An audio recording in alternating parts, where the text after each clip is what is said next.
Assalamualaikum warahmatullahi wabarakatuh. Perkenalkan, nama saya Maryam Usman, kelas 3B, Prodi PGSD. Yang saya hormati Ibu Nurfadliyah, SPD MPD, sebagai pengampu mata kuliah pengembangan kurikulum SD.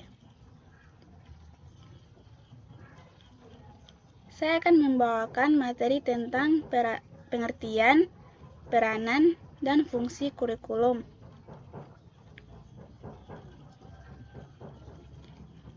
Pengertian kurikulum secara etimologis.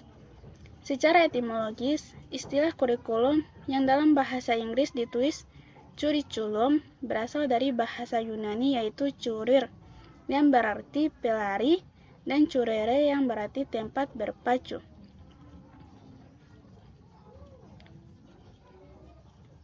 Istilah kurikulum tersebut pada awalnya digunakan dalam dunia olahraga, seperti bisa diperhatikan dari arti pelari dan tempat berpacu yang mengingatkan kita pada jenis olahraga atletik.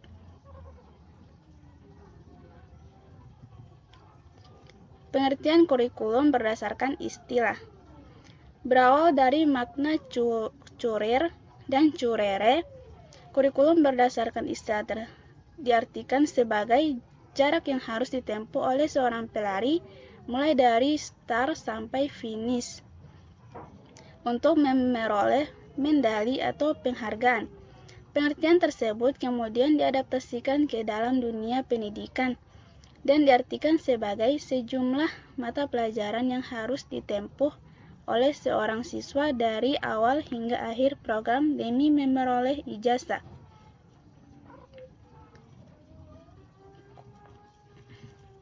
Kurikulum menurut Undang-Undang Nomor 20 Tahun 2003.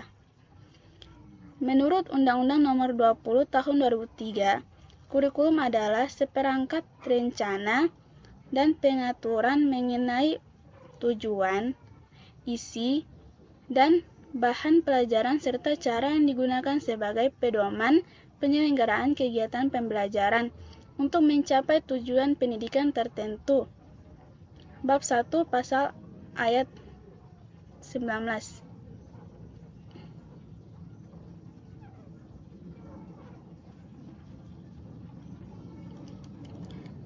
Kurikulum memiliki beberapa peranan. Yang pertama yaitu peranan konservatif. Salah satu tanggung jawab kurikulum adalah mentransmisikan dan menafsirkan warisan sosial bagi generasi muda. Sekolah sebagai suatu lembaga sosial dapat mempengaruhi dan membina tingkah laku siswa sesuai dengan berbagai nilai sosial yang ada dalam masyarakat.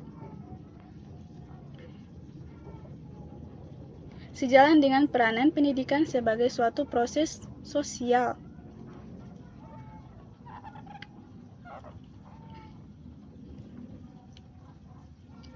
Yang kedua itu peranan kritis dan evaluatif.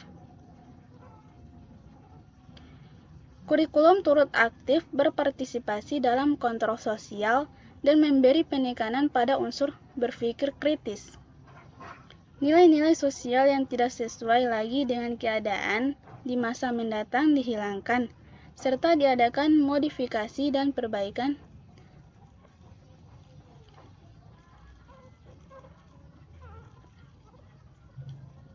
Peran yang ketiga yaitu peran kreatif. Kurikulum berperan dalam melakukan kegiatan kreatif dan menyusun suatu hal yang baru sesuai dengan kebutuhan masyarakat di masa mendatang, untuk membantu setiap individu dalam mengembangkan semua yang ada padanya. Maka kurikulum menciptakan pelajaran, pengalaman, cara berpikir, kemampuan, dan keterampilan yang baru yang memberikan manfaat bagi masyarakat.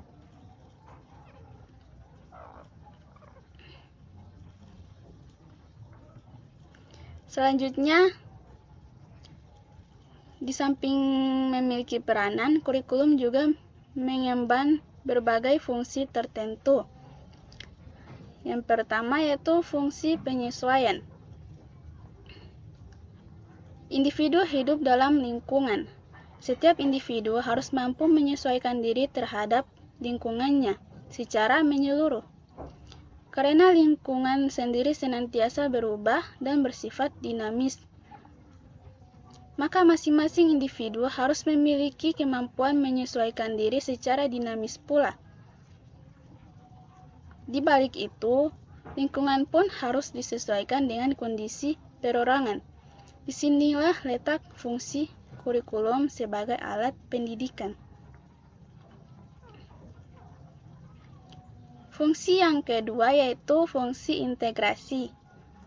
Kurikulum berfungsi mendidik pribadi-pribadi yang terintegrasi. Oleh karena individu sendiri merupakan bagian dari masyarakat, maka pribadi yang terintegrasi itu akan memberikan sumbangan dalam pembentukan atau pengintegrasian masyarakat. Fungsi yang ketiga yaitu fungsi diferensiasi. Kurikulum perlu memberikan pelayanan terhadap perbedaan di antara setiap orang di masyarakat. Pada dasarnya, diferensiasi akan mendorong orang-orang berpikir kritis dan kreatif, sehingga akan mendorong kemajuan sosial dalam masyarakat.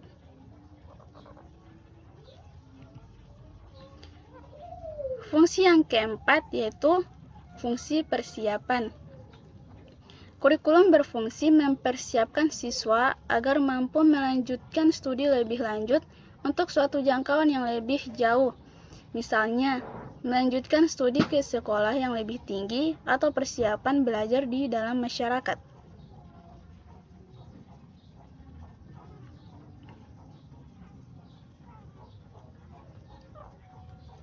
Fungsi yang kelima yaitu fungsi pemilihan. Pengakuan atas perbedaan berarti memberikan kesempatan bagi seseorang untuk memilih apa yang diinginkan dan menarik minatnya. Kedua hal tersebut merupakan kebutuhan bagi masyarakat yang menganut sistem demokratis. Untuk mengembangkan berbagai kemampuan tersebut, maka kurikulum perlu disusun secara luas dan bersifat fleksibel. Selanjutnya fungsi yang keenam yaitu fungsi diagnostik. Salah satu segi pelayanan pendidikan adalah membantu dan mengarahkan siswa untuk mampu memahami dan menerima dirinya, sehingga dapat mengembangkan seluruh potensi yang dimilikinya.